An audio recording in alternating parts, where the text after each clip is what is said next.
on YouTube. They're not being taught that it's important to develop yourself.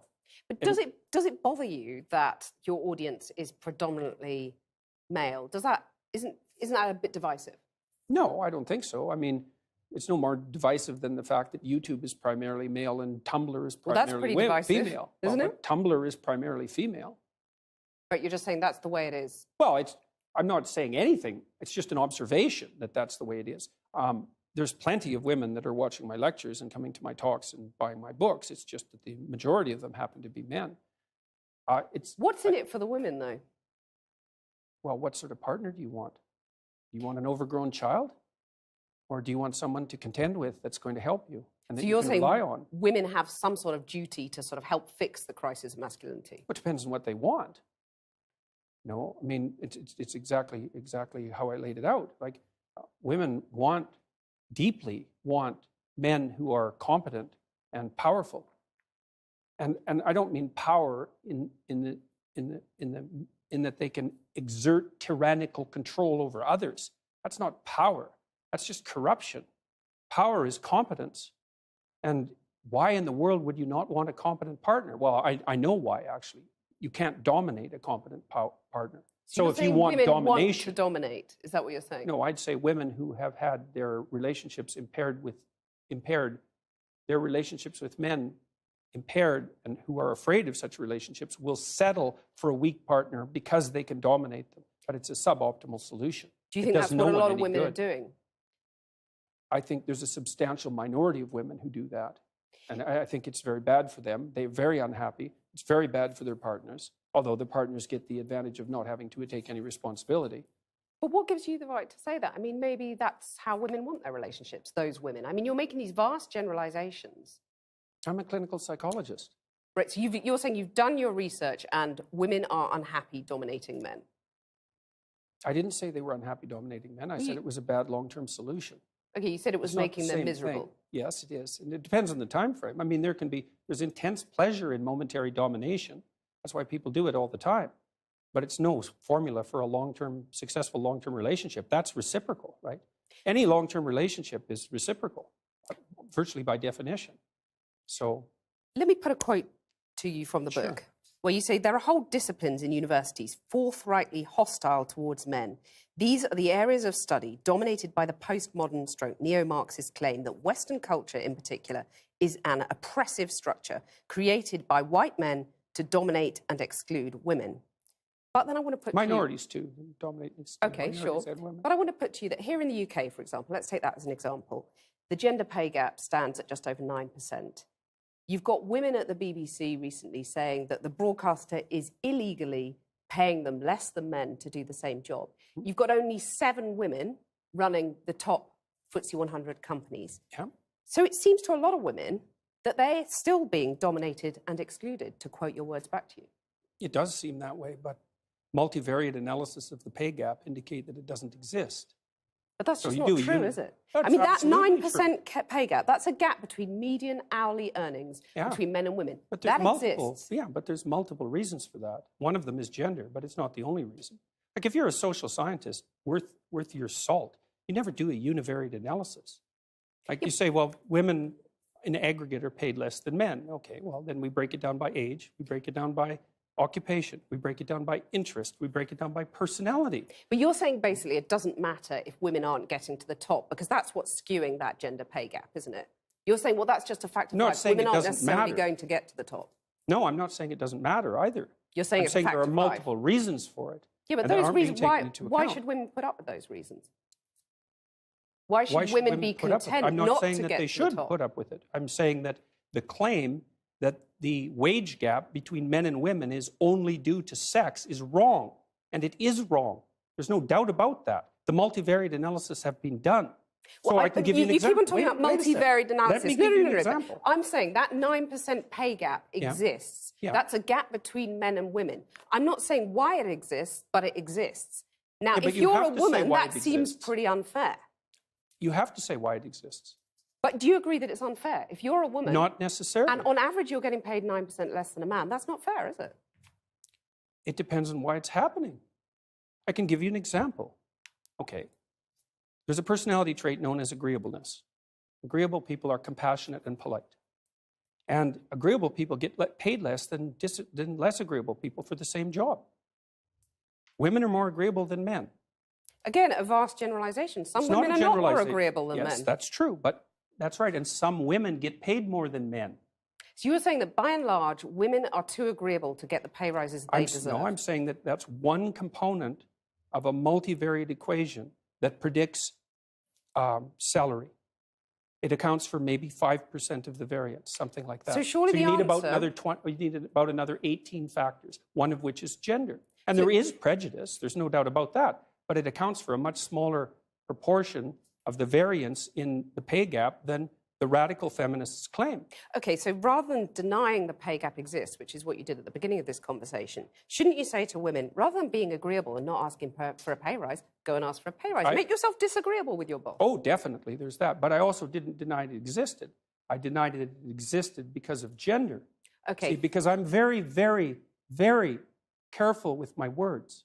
So the pay gap exists, you accept that, but you're saying, I mean, the pay gap between men and women exists, but you're saying it's not because of gender, it's because women are too agreeable to ask for pay rises. So it's one of the reasons. Okay, one of the reasons. So why not get them to ask for a pay rise? I've done that be a fairer way of proceeding? many, many times in my career. And they just I've counseled. Oh, they do it all the time. So one of the things that you do as a clinical psychologist is assertiveness training. So you might say, often you treat people for anxiety, you treat them for depression, and maybe the next most common category after that would be assertiveness training. And so I've had many, many women, extraordinarily competent women, in my clinical and consulting practice, and we put together strategies for their career development that involve continual pushing, competing for higher wages, and often tripled their wages within a 5-year period, teaching them how to negotiate. That? Of course. So do you agree that you would be happy if that pay gap was eliminated completely? Because that's all the radical feminists are saying. It would depend on how it was eradicated and how the disappearance of it was measured. And you're saying if it's at the cost of men, that's a problem? Oh, there's all sorts of things that it could be at the cost of. It could even be at the cost of women's own interests. So because they might not be happy if they get equal pay. No, because it might interfere with other things that are causing the pay gap that women are choosing to do. Like having children. Well, or choosing careers that actually happen to be paid less, which women do a lot of. But why shouldn't women have the right to choose not to have children, or the right to choose those demanding careers? They do. They can. Yeah, that's fine. But you're saying that makes them unhappy, by and large. I'm saying that no, I'm not saying that. I actually haven't said that so far. You're saying it makes them miserable. No, I said that what was making them miserable was having weak partners. That makes them miserable. Right. I would say that many women around the age of, I would say between 28 and 32, have a career family crisis that they have to deal with. And I think that's partly because of the foreshortened time frame that women have to contend with. Like, women have to get the major pieces of their life put together faster than men, which is also partly why men aren't under so much pressure to grow up. So because for the typical woman, she has to have her career and family in order pretty much by the time she's 35, because otherwise the options start to run out. And so that puts a tremendous amount of stress on women, especially at the end of their 20s. I think I take issue with the idea of the typical woman, because, you know, all women are different. And that's what I want to just put another quote to you from the book. Well, they're different in some ways and the same in others. Okay, you say women become more vulnerable when they have children. Oh, yes. And you talked in one of your YouTube interviews about crazy harpy sisters. So, simple question. Is gender equality a myth in your view? Is that something that's just never going to happen? It depends on what you mean by equality. No, Being if you mean fairly, men and women, getting the same opportunities?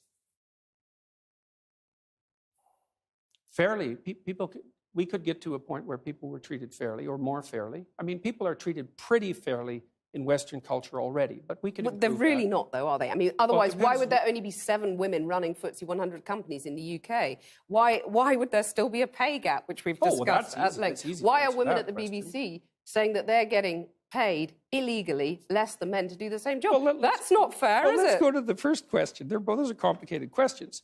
Seven women, repeat that one. There's 7 women running the top FTSE 100 companies in the UK. Okay. Well, the first question might be, Why would you want to do that? Why would a man want to do it? I Well, mean, there's a lot of there's money. It's an interesting there's a job. certain You know? number of men, although not that many, who are perfectly willing to sacrifice virtually all of their life to the pursuit of a high-end career. So they'll work. These are men that are very intelligent. They're usually very, very conscientious. They're very driven. They're very high energy.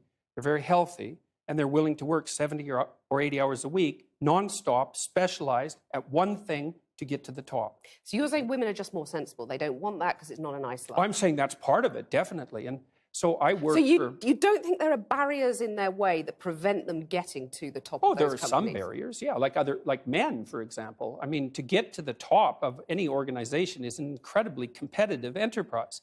And the men that you're competing with are simply not going to roll over and say, please take the position.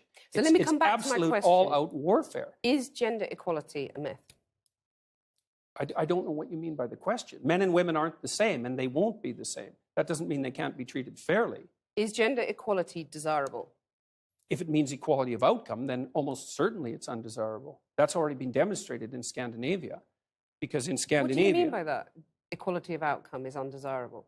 Well, men and women won't sort themselves into the same categories if you leave them alone to do it of their own accord. I've already seen that in Scandinavia. It's 20 to 1 female nurses to male, something like that. It might not be quite that extreme, and approximately the same male engineers to female engineers. And that's a consequence of the free choice of men and women in the societies that have gone farther than any other societies to make gender equality the purpose of the law. Those are ineradicable differences. You can eradicate them with tremendous social pressure and tyranny, but if you leave men and women to make their own choices, you will not get equal outcomes. Right, so you're saying that anyone who believes in equality, whether you call them feminists, call them whatever you want to call them, should basically give up because it ain't going to happen. Only if they're aiming at equality of outcome.